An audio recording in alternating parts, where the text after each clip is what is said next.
La ilaha illallah, la ilaha illallah, la ilaha illallah. Allah sara mabud nai, amar Nabi sara. Hai hai Allah sara mabud nai, amar Nabi sara. সেই নবীকে পাইতে হলে, সেই নবীকে পাইতে হলে ওলি আল্লাহর দয়া চাই। লা ইলাহা ইল্লাল্লাহ, লা ইলাহা ইল্লাল্লাহ, লা ইলাহা ইল্লাল্লাহ। সেই নবীকে পাইতে হলে, সেই নবীকে পাইতে হলে খাজা বাবার দয়া চাই।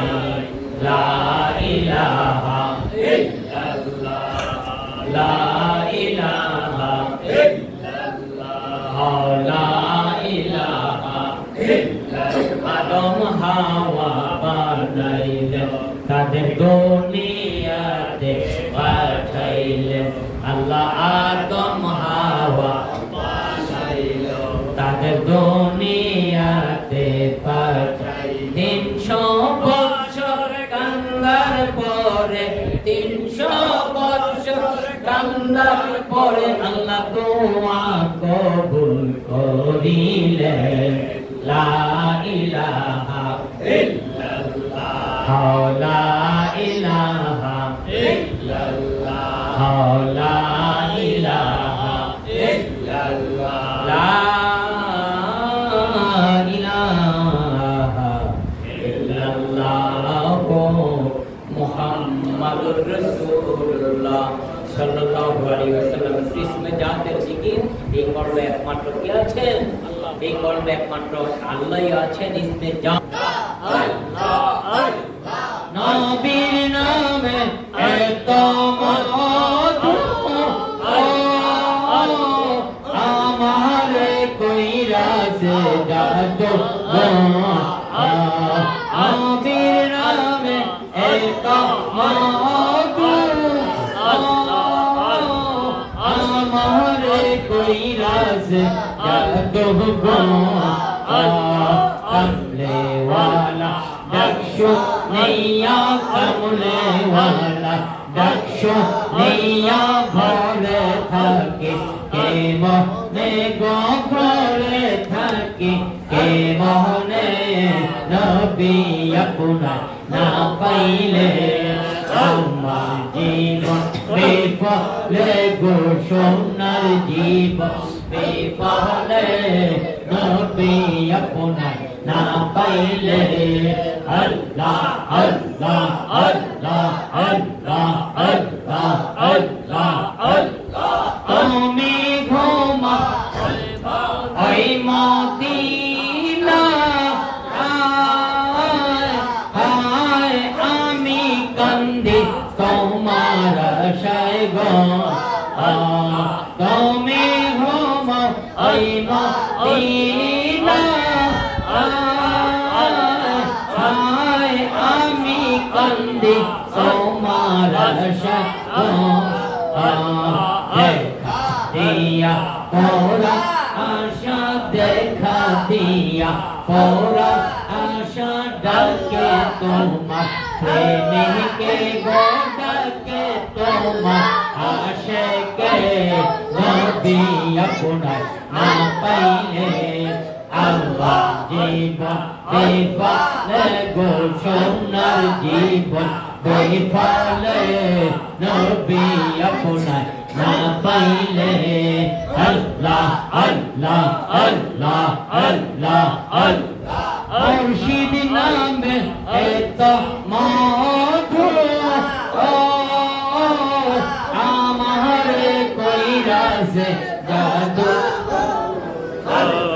মুর্শিদ নামে এত মধু, আমারে কইরা সে জাদু। মুর্শিদ কেবলা দক্ষ নেই নিয়া মুর্শিদ কেবলা ডাক শুনিয়া ঘরে থাকি কেমনে গো ঘরে থাকি কেমনে মুর্শিদ আপনার আমার জীবন বিফলে গো সোনার জীবন বিফলে মুর্শিদ আপনার না পাইলে আল্লাহ আল্লাহ আল্লাহ আল্লাহ আল্লাহ আল্লাহ তুমি গম কইরাওয়া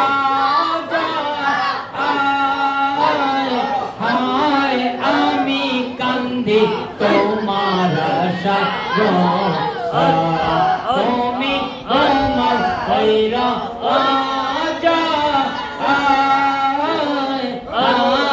আমি কান্দি তোমার আশায় গো দেখা দিয়া ওরা আশা দেখা দিয়া ওরা আশা ডাকে তোমার কে গো ডাকে তোমার আশেকে মুর্শিদ আপনার না পাইলে আল্লাহ জীবন বিফলে গো সোনার জীবন বিফলে মুর্শিদ আপনার না পাইলে আল্লাহ আল্লাহ আল্লাহ আল্লাহ লা ইলাহা ইল্লাল্লাহু মুহাম্মাদুর রাসূলুল্লাহ সাল্লাল্লাহু আলাইহি ওয়াসাল্লাম। সবাই বলে আলহামদুলিল্লাহ। সবারই ধন্যবাদ যে নবীজির নাম শুনে অঙ্গুলের চিম্মা দিলেন, ঠিক না? তার নাম শুন না মন্ত্রী মিনিস্টার নামে দিচ্ছেন, সাহেবের নামে, মৌলানার নামে, প্রেসিডেন্টের নামে। এটা এমন একজন ব্যক্তির নাম শুনে আমরা অঙ্গুলি চুম্মাটা দিলাম যে যিনি সৃষ্টি না হলে কোনো কিছু সৃষ্টি হতো না। 70,000 টাকা দিয়া আপনার জন্য মোবাইল পাঠাইলো আপনার সন্তান। এই মোবাইল পাওয়ার পরে কি কোনদিন জমা দিয়েছেন? 20,000 টাকা দিয়ে ঘড়ি দিয়েছে, জমা দিয়েছেন? দেন নাই। দামে 5,000 টাকা দামের পোশাক দেওয়া হলো, এটা কি কখনো জমা দেন নাই? কিন্তু কোরআন শরীফের গিলাপটার দাম মাত্র 100 টাকা না, সেই গিলাপে জমা দিচ্ছেন নি? সেই কাপড়ে জমা দিচ্ছেন কেন? এই গিলাপটা যদিও কম দাম কিন্তু আমার পবিত্র কোরআন শরীফের সাথে ছোঁয়া লাগার কারণে গিলাপটার এই কাপড়টার দাম বেড়ে গেছে। সুবহানাল্লাহ। আমার নবীজির সাথে যেটা ছোঁয়া লেগে যায় সেটা নূর হয়ে যায়, নবীজির সাথে যেটা ছোঁয়া লেগে যায় সেটা খুব দামি হয়ে যায়। যেমন সুবহানাল্লাহ। কেউ আসবো কে? আয়ো। সুতরাং আমার নবীজির নাম শুনে অঙ্গুলি চুম্মা দিবেন, দুনিয়া আখিরাতে মঙ্গল। নবীজি বলেন এই যে অঙ্গুলি চুম্মাটা আপনি যে আযানের সময় আমরা আশহাদু আন্না মুহাম্মাদুর রাসূলুল্লাহ বললে এই চুম্মাটা দেই সাল্লাল্লাহু আলাইহি ওয়াসাল্লাম। প্রথমবার সাল্লাল্লাহু আলাইহি ওয়াসাল্লাম, দ্বিতীয়বার হলো কুররাতু আইনি বিকা ইয়া রাসূলুল্লাহ। না পারলে সমস্যা নাই, দুরূদ শরীফটা পারেন সাল্লাল্লাহু আলাইহি। মহব্বতের নামে যে আসল জিনিস, ঠিক না? আপনার মনের খবর দুনিয়ার কেউ না জানলো, আল্লাহ জানেন। কেন, কোন উদ্দেশ্যে আপনি এটা দিলেন, ঠিক কি না? আবু বকর রাদিয়াল্লাহু নবীজি সব বসা, বেলাল রাদিয়াল্লাহু আযান দিলেন, 5 মিনিট বাও। বেলাল রাদিয়াল্লাহু আযান দিলেন, সে আযানে যে আশহাদু আন্না মুহাম্মাদুর রাসূলুল্লাহ বলা হলো। হযরত আবু বকর সিদ্দিক রাদিয়াল্লাহু বৃদ্ধাঙ্গুলি চুমা দিয়ে চোখ লাগিয়ে দিলেন। নবীজি বলেন এটা কেন করলো আবু বকর? বলে আপনার মহব্বতে করে এটা করেছি। সুবহানাল্লাহ। নবীজি বলেন যে আমার বন্ধু আবু বকরের মতো আমার নাম শুনে যারা এই কাজটা করবে তাদের জন্য দুনিয়া আখিরাত দুইটা মঙ্গল আছে। দুনিয়ার মঙ্গল হলো তার চোখে রোগ হবে না, ব্যথা বেদনা হবে না, সে কখনো অন্ধ হবে না। আর আখিরাতের লাভ হলো এই ব্যক্তিকে আমি আমার পিছনে পিছনে বেহেশতে নিয়ে যাবো। পরিশ্রম কম লাভ বেশি, পরিশ্রম কম লাভ বেশি। আমার নবীজির নাম শুনে অঙ্গুলি চুম্মা দিতে কষ্ট লাগে? বড়রা লাগে, বড়রা সময় দেয় না, ছোটরা সময় দেয়। তারপরে মানে সিলেটে শুনি মানুষ বস করতে দিয়েছিল এক বয়স্ক পিসা, ওই যে ভাবি একটা গিয়া খোঁজো আল্লাহ বড় না নবীজি বড় ওয়াজের মধ্যে। এটাকে একটা প্রশ্ন হলো, আল্লাহ স্রষ্টা নবীজি সৃষ্টি, আল্লাহ স্রষ্টা নবীজি সৃষ্টি জগতে সবার উপরে যার সাথে আর কোনো তুলনা নাই, ঠিক কিনা? এমন জিনিস এই যে দেখবেন এই আপনার লুঙ্গির মধ্যে একটু প্রস্রাব লাগলে এটা ধুইতে চেষ্টা করবেন, নামাজ দিত না। গরুর এই গোবর লাগছে, ধুতে চেষ্টা করবেন, তাহলে আমাদের প্রস্রাব না পাক, পায়খানা না পাক, ঘাম না পাক, ঠিক কিনা, রক্ত না পাক, এগুলি খাওয়া হারাম, না জায়েজ, হারাম মানুষের জন্য। নবীজির পায়খানা মোবারক পবিত্র, প্রস্রাব মোবারক পবিত্র, ঘাম মোবারক পবিত্র, রক্ত মোবারক পবিত্র। সুবহানাল্লাহ। পৃথিবী বিখ্যাত ফতোয়া স্বামী কিতাবে দেখে যে আপনার এই নবীজির এই জিনিসগুলি পাক পবিত্র। সুবহানাল্লাহ। উনি প্রস্রাব মোবারক, পায়খানা মোবারক, সেজন্য উনি প্রস্রাব 3-4 দিন অসুস্থতার কারণে বের হতে যেতে পারেন নাই। এই নবীজি একটা পাত্রের মধ্যে প্রস্রাবগুলি রাখলেন। এই উনি যে ব্যক্তিগত দাসী উম্মে আইমান, উনি ঘরে ঢুকলেন। পৃথিবী বিখ্যাত একটা নবজীবনী কিতাবের নাম ধারের জন্য ফার্সি ভাষায় লেখছেন। আজ থেকে 400 বছর আগে পৃথিবী বিখ্যাত আলেম আল্লামা ওই কিতাবে লেখে আল্লামা শাইখ আব্দুল হক মুহাদ্দিস দেহলভী রহমাতুল্লাহ আলাইহি মাদারের জন্য কিতাবের মধ্যে লেখে, নবীজি উম্মে আইমানকে ডাকলেন, উম্মে আইমান, আমি তো 3-4 দিন অসুস্থতার কারণে প্রস্রাবগুলি বাইরে ফেলতে পারিনি, তুমি ফেলে আসবে। সুবহানাল্লাহ। আমার বন্ধুরা, আমার দয়াল নবীজি বলেন, উম্মে আইমান গো, এই প্রস্রাবগুলি বাহিরে এমন একটা জায়গায় ফেলাইবা কেউ যেন পাড়া দিতে না পারে। হুজুর, পাড়া দিলে কি হবে? বিরাট ক্ষতি হয়ে যাবে। পাড়া দিলে বিরাট ক্ষতি হয়ে যাবে। তুমি একটা নীরব নিরিবিলি জায়গায়, নিরাপদ জায়গায় আমার প্রস্রাবগুলি ফেলে আসবে। আমার নবীজি বললেন, উম্মে আইমান যাওয়ার সময় মনে মনে জরিপ করলেন, খেয়াল করলেন, হাই হাই রে, আমার নবীজির প্রস্রাব মোবারক পাক পবিত্র, আমি পবিত্র দামি জিনিসগুলি কেন ফেলাইতাম? এইটা মনে করে আমার নবীজির মহব্বতে সমস্ত প্রস্রাব মোবারকগুলি তিনি খেয়ে ফেললেন। খালি পাত্র এনে জমা দিলেন, বললেন, ইয়া রাসূলুল্লাহ, আপনার প্রস্রাব মোবারকগুলি এমন জায়গায় ফেলাইছে কিয়ামত পর্যন্ত কেউ পাড়া দিতে পারবে না, ঠিক না? এমন জায়গায় ফেলাইলাম পাড়া দিতে পারবে না। নবীজি আমাকে বুঝি বিষয়টা কি, নিশ্চয়ই তুমি আমার প্রস্রাবগুলি খেয়ে ফেলেছে। ইয়া রাসূলুল্লাহ, কেমনে বুঝলেন?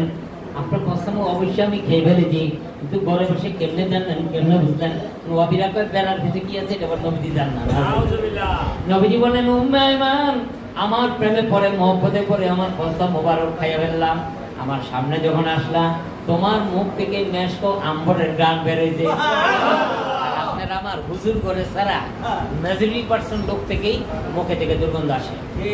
কেউ পেঁয়াজ খাওয়ার কারণে, কাঁচা পেঁয়াজ, কেউ রসুন খাওয়ার কারণে, কেউ আবার বিড়ি সিগারেট খাওয়ার, ঠিক কিনা? খাইয়া এসি একটা গাড়িতে নাইমা বাইরেতে বিড়ি সিগারেট খাইয়া আবার গাড়িটা তুলতে দেখেন যে একটা লোক গাড়িতে বসে থাকতো না আপনার মুখের গন্ধে। মসজিদ আইসা জামাতে দাঁড়াইবেন, দেখবেন যে পাশের লোকের কত কষ্ট হইতেছে। আর এটা তো আপনি নিজে, যদিও একদম ডাইরেক্ট হারাম টারাম কোরআনে বলা হয়নি, কিন্তু এটা এমন একটা দুর্গন্ধের কারণে, এটা মাকরুহ, দুর্গন্ধের কারণে আপনার শরীর থেকে গন্ধ আসে, অন্য লোকেরা কষ্ট পায়, ঠিক না? আপনার মুখ থেকে গন্ধ আসে, আপনার হাত থেকে গন্ধ আসে। এই যে আমি একটা স্টেজে উঠতেছিলাম, একটা ওয়াজের এক মুরব্বী এসে এই যে হাত মুসাফা করে গেছে, পরে দিকে হাতের দিকে কত বাজে গন্ধ আসে, ঠিক আছে না? তাইলে আপনি নিজেকে বাঁচান, নিজের স্বাস্থ্যকে বাঁচান, এবং ওই যে অন্য মানুষ যেন আপনার কাছে কষ্ট না পায়, সেই জন্য যাদের এই অভ্যাসগুলি আছে আপনি আস্তে আস্তে এগুলো ছেড়ে দিবেন। কি বলেন? যেখানে কাঁচা পেঁয়াজ খাইয়া মসজিদে ঢুকতে না দিচ্ছে, কাঁচা পেঁয়াজ খাইয়া মসজিদে ঢুকলে মাকরুহ গন্ধর কারণে, কিসের কারণে? খাওয়া যায় মসজিদে নামাজের জন্য গেলে এটা নিষেধের দুর্গন্ধ। যেখানে কাঁচা পেঁয়াজ নিষেধ, সেখানে আপনি বিড়ি সিগারেট খাইয়া বাজে গন্ধটা লইয়া মসজিদে ঢুকলে ভালো না খারাপ? তা আপনি নিজেকে নিজে বাঁচাই নিবেন। আমার বড় বড় বাবারা আছেন, যুবক ভাইরা আছেন, যাদের অভ্যাসগুলি আছে। নবীজি বলেন যে তোমার মুখ থেকে মেশক আম্বর গান বের হচ্ছে, তোমার জন্য 2টা পুরস্কার আমার প্রস্রাব খাওয়ার কারণে। কি পুরস্কার? তো দুনিয়াতে যতদিন বেঁচে থাকবা রোগ সুখ হবে না, পেটে ব্যথা বেদনা হবে না, আর আখিরাতে তুমি তোমার জন্য জাহান্নামের আগুন হারাম হয়ে গেল, বেহেশতে যাওয়া তোমার জন্য ওয়াজিব হয়ে গেল। সেই নবীজির পায়খানা মোবারক, প্রস্রাব মোবারক, গা মোবারক, সবকিছু পাক পবিত্র। আল্লাহ নূরের তৈরি, আমরা হলাম নাপাকের তৈরি, ঠিক না? আমাদের জন্য কয়েকটা নামাজ ফরজ, দৈনিক কয়েকটা। নবীজির জন্য দৈনিক 6 ওয়াক্ত নামাজ ফরজ। নবীজির জন্য 6 ওয়াক্ত ফরজ, তাহাজ্জুদটা নবীজির ফরজ আছে, আমাদের জন্য ফরজ না। আমাদের জন্য যাকাত দেওয়া ফরজ, কারো জন্য নবীজির লেগে যাকাত মাফ। সুবহানাল্লাহ। আমাদের কলমা শরীফ হলো লা ইলাহা ইল্লাল্লাহ মুহাম্মাদুর রাসূলুল্লাহ। নবীজির কলমা হলো লা ইলাহা ইল্লাল্লাহ ইন্নী রাসূলুল্লাহ। সুবহানাল্লাহ। সর্ব বিষয়ে কোনো দিকটা উনির সাথে আমাদের কোনো তুলনা নাই। আল্লাহ তাআলা এগুলি আবার এক সময় সুযোগ দিলে আল্লাহ আবার আনাইলে নবী জীবনের উপর আলোচনা করবো। আজকে ওই আল্লাহ দেবের সঙ্গে আলোচনা করছি। আমার আলোচনায় কেউ কষ্ট পাইলে আল্লাহ ভুলগাদিকে মাফ করবেন। ওই আল্লাহদের ফায়েজ করুন তারা যেন আল্লাহ আমাদেরকে ধন্যবাদ করুন। আমি নামাজ সহকারে ইসলামের জিন্দিগির পথে আমরা চলতে পারি সেই তৌফিক যেন আল্লাহ দান করুন। আমি আসসালামু আলাইকুম ওয়া রাহমাতুল্লাহ। মাইকটা ঠিক করে দেন।